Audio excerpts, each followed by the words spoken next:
Hi guys! Welcome back sa aking channel, John Lakdang TV.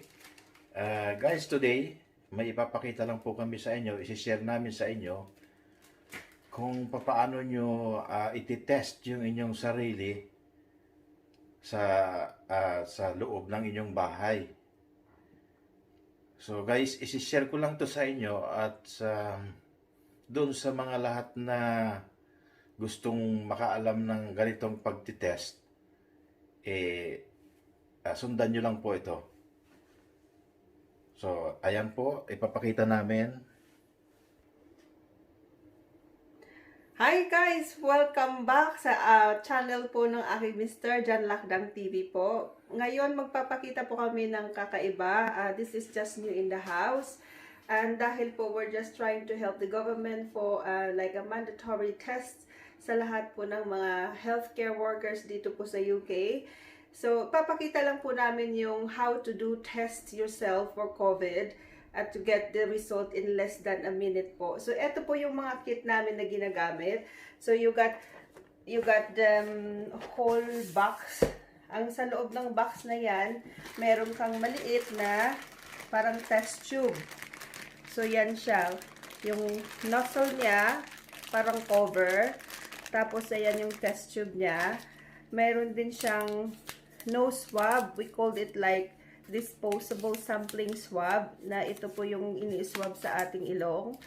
Tapos, ito po yung cartridge niya. It looks like a pregnancy test. Pero yung sa loob niya, guys, is like this. So, dito po natin ilalagay mamaya yung kanyang liquid para i-test po natin kung ano po yung resulta. Saka, ito po yung reagent na ginagamit para i-mix po yung inyong nose swab. Dito po ilalagay natin mamaya. So, I'll just give you a quick tutorial on how to do it. And guys, just a disclaimer, ito po ay just for the tutorial purposes. Wala pong halong advertisement po dito. This is just to help everyone follow the guided step-by-step tutorial po sa ginagawa po namin. So, first thing, kailangan po natin linisin yung ilong bago po tayo mag-test. So, ito po yung gagamitin natin once we clean our nose.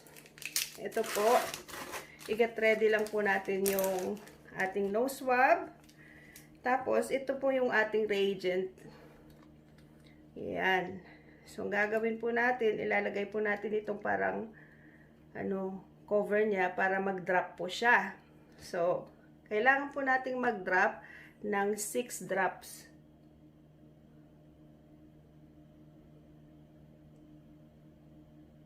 Ayan. So, 6 drops lang po kailangan natin dito. Tapos, yung gagawin po natin is, kailangan ko nang mag-test sa sarili ko. So, ang gagawin ko, ilalagay ko ito sa ilong ko.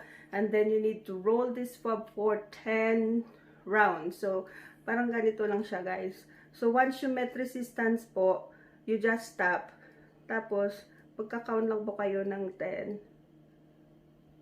Ayan. Tapos, sa kabila din po, ganyan din.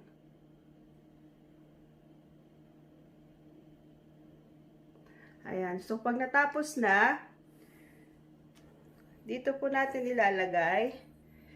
Ayan. So, imimix po natin doon sa liquid na nilagay po natin sa test tube.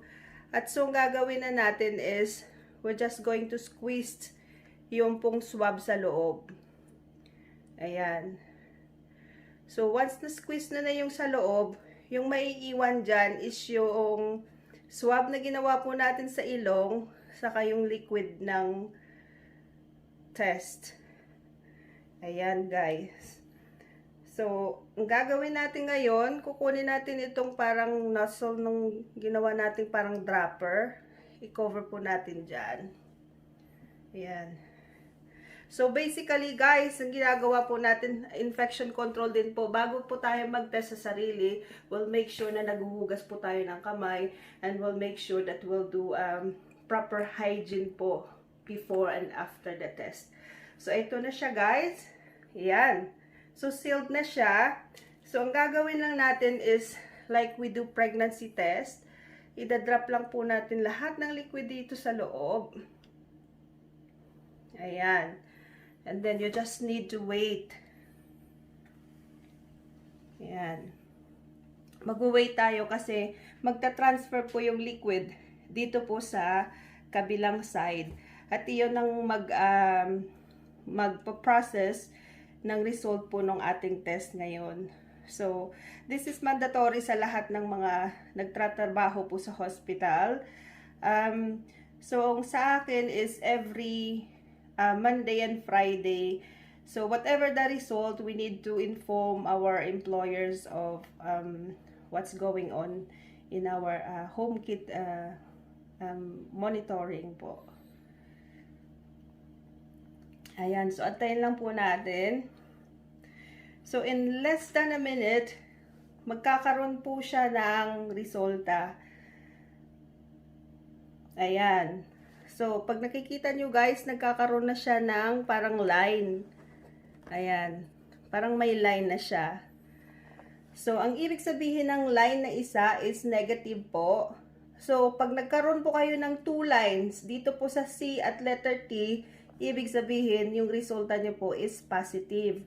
So, po yung sa akin, isang linya po, ibig sabihin po is negative result po ako. So, that's the only way po na we do a quick home testing po sa lahat ng mga nagtatrabaho sa hospital. So, this is just to really show you the quickest and easiest way sa paggawa ng COVID testing po sa loob ng bahay natin.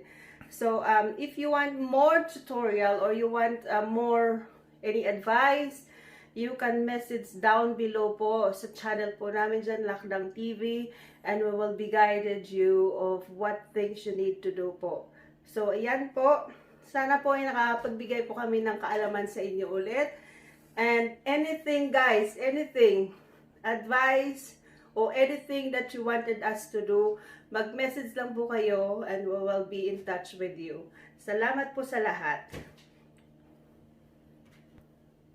So, ayan guys, don't be afraid to test yourself at home. Kasi mandatory po yan.